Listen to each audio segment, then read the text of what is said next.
Beauty and the Beast is, dare I say, a tale as old as time. There have been many interpretations of the book over the years, but none quite so popular as the Disney anime adaptation from 1991. It made $440 million at the box office on a budget of only $20 million, made further money from its iconic soundtrack, was the first animated movie to be nominated for Best Picture, and is generally regarded by most to be one of the best Disney movies of all time, if not one of the best movies of all time. And much of that has to come down to the story, and we all know the story. A prince and his servants are cursed to remain a beast in various household items respectively forever, unless the prince can find someone who loves him by his 21st birthday. As you all know, after a bit of a rough start, Beast starts to warm up to Belle, a young woman who willingly took her aging father's place as the Beast's prisoner. However, she's able to humble the Beast, and the pair end up forming a very powerful friendship and eventual romantic relationship, thus saving the Beast and his servants and living happily ever after.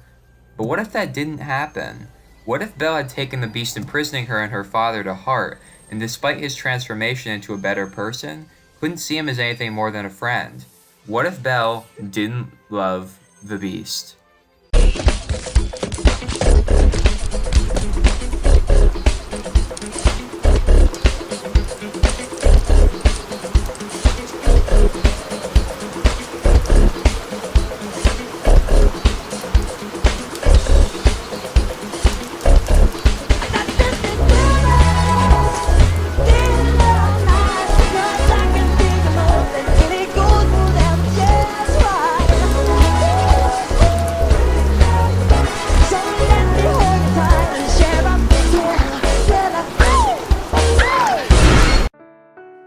Well, the most obvious and immediate result of this is that the Beast doesn't come back to life. He remains dead, having been fatally wounded by Gaston at the end of the movie.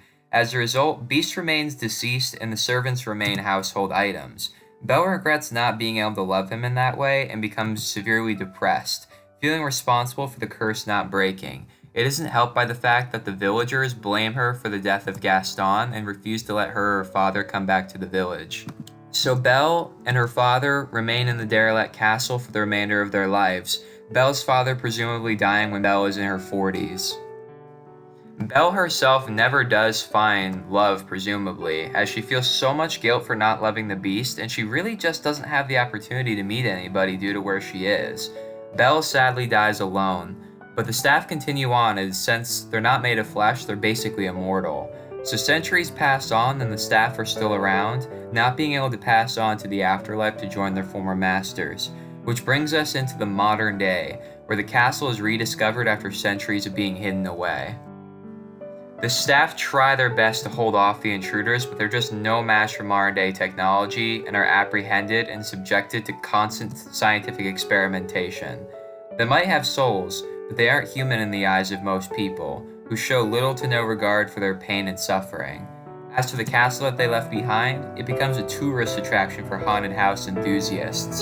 So needless to say, this timeline is pretty bleak for all involved, which is why we should all be thankful that Belle was able to see through the Beast's faults and love him as much as he loved her. Our wonderful Beauty and the Beast.